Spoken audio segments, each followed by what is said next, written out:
Bonjour à tous, c'est Laurie de Accompagner tes passages et je vous retrouve pour parler de la pleine lune du coup qui arrive en Sagittaire et qui sera le 14 juin, pardon.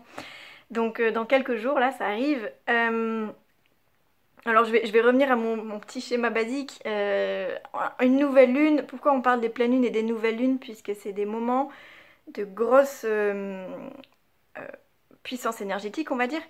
Donc, nouvelle lune, la lune et le soleil impulsent une énergie dans une nouvelle thématique. Donc là, on vient nous parler de cette thématique des Gémeaux dont j'ai parlé dans la précédente vidéo, qui est l'idée d'expérimenter, d'apprendre, d'ouvrir notre esprit à plein de nouvelles choses, d'essayer, de découvrir, enfin voilà, un peu de se laisser aller à ce qui nous arrive et d'expérimenter ce qui vient, quoi. Quand il y a un... Quand on nous propose d'expérimenter ce signe, en tout cas, et chaque signe, on vient nous proposer une expérience totale, qui peut donc du coup, ça peut avoir les bons aspects de chaque signe, mais aussi les mauvais. Enfin les mauvais, les plus un peu plus difficiles, on va dire. Et là, pour le coup, ce serait l'idée de, bah, du coup, avec du Gémeaux, de s'éparpiller et d'avoir en fait comme une fatigue nerveuse parce qu'on a trop d'informations, trop de choses en fait, ouais c'est ça, beaucoup d'informations, d'expériences diverses, mais c'est assez fatigant en fait, il n'y a pas de break, il n'y a pas de repos.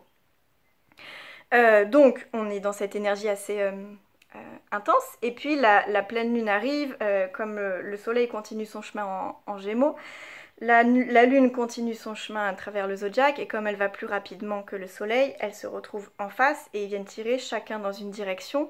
Le but c'est de trouver un équilibre. C'est-à-dire on sort de ce côté, on expérimente Gémeaux à fond pour aller, ok, en face il y a une énergie qui est celle du Sagittaire, qui elle vient nous proposer de trouver un équilibre entre les deux. Donc cette lune, elle est en Sagittaire. Le Sagittaire, bon j'ai pas fait mon petit papier mais c'est simple, son signe c'est une flèche. Donc très clairement, lui il nous dit, ok, on a expérimenté plein de choses, on a peut-être appris plein de choses, maintenant recentre tout ça pour l'emmener dans une même direction. Qu'est-ce que j'ai pu apprendre, qu'est-ce que j'ai pu découvrir là pendant cette quinzaine de jours et que je vais continuer à découvrir, mais qu'est-ce qui peut-être peut m'emmener sur une direction précise. Et parmi tout ça, peut-être qu'est-ce que je veux approfondir en fait. Je vais pas pouvoir tout garder, sinon c'est l'épuisement. Je vais pas pouvoir continuer à tout expérimenter tout le temps, donc je reste ouverte, mais en tout cas, dans quelle direction je veux emmener tout ça, quoi. Alors c'est possible qu'il y ait quelque chose qui se dessine, c'est possible que non, c'est possible que ça arrive dans les jours à venir. En tout cas, il y a vraiment cette idée-là. Et le petit challenge de cette pleine lune, c'est que y a des planètes dans le thème, notamment une planète qui s'appelle Neptune, qui est là pour nous connecter à quelque chose de plus grand, de plus vaste, de plus élevé, voilà, de quelque chose de plus spirituel. Et donc elle vient, cette planète-là, dans cette carte des jours à venir là, et puis en fait elle vient nous aspirer à un idéal, à des grands rêves, à quelque chose de beau, et du coup qui pourrait potentiellement nous inspirer pour justement envoyer notre flèche dans cette direction. Le souci c'est qu'avec cette planète, souvent on est confronté au fait que on se retrouve comme un peu projeté vers plus grand, plus vaste, mais un peu déconnecté du monde réel, et du coup on peut être un petit peu comme ballotté un peu à droite à gauche, on a un peu les idées brouillées, on sait plus trop. Il y a comme une espèce de flou et de perte de repères qui font que c'est un petit peu plus difficile d'envoyer notre flèche dans la bonne direction justement. Et donc ça peut emmener des décisions, des actes qui sont potentiellement déconnectés du réel et donc qui vont avoir des conséquences peut-être après. Donc l'idée, ce que nous propose cette pleine lune, c'est à mon sens de ralentir déjà, donc de prendre un peu plus de temps, surtout dans cette période où le soleil pendant un mois traverse ce signe des Gémeaux là, où en fait on a plein d'informations, ça va très vite, voilà, on n'a pas tellement de pause. Et donc là, la lune vient nous dire, enfin cette pleine lune en tout cas à mon sens, elle vient nous dire ok, ralentis, calme un petit peu. Et, et puis en fait, reviens un petit peu dans l'ici et maintenant en fait.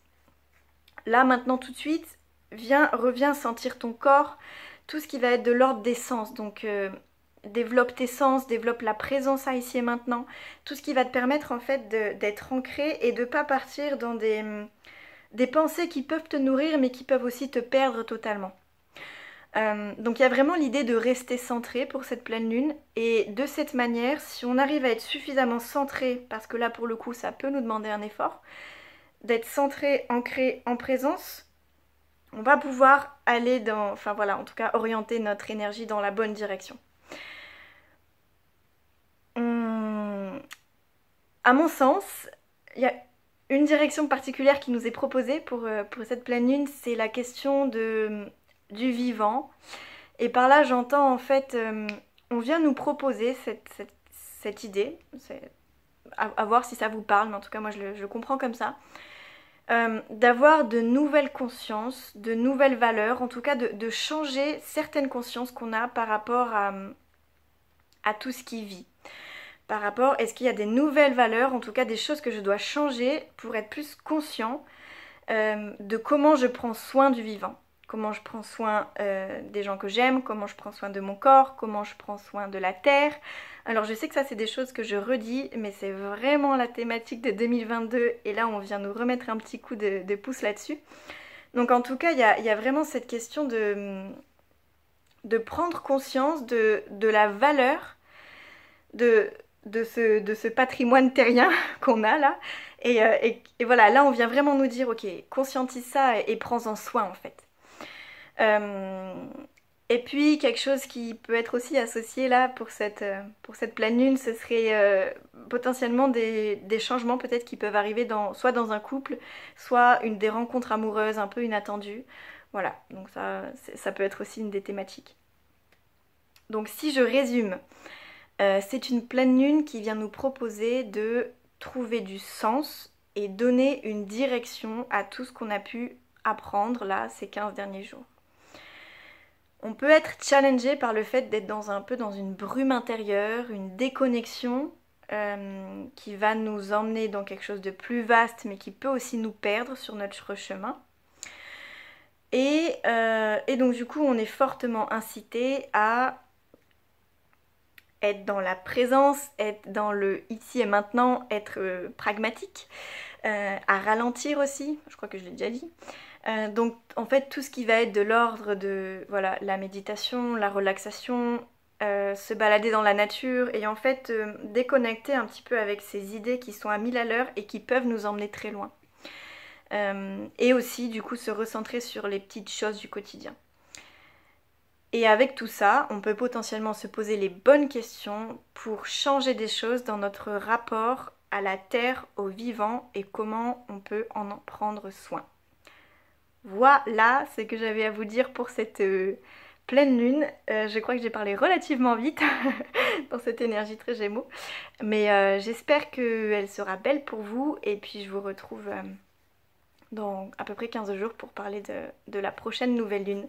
Donc je vous souhaite une bonne fin de cycle et puis à très bientôt.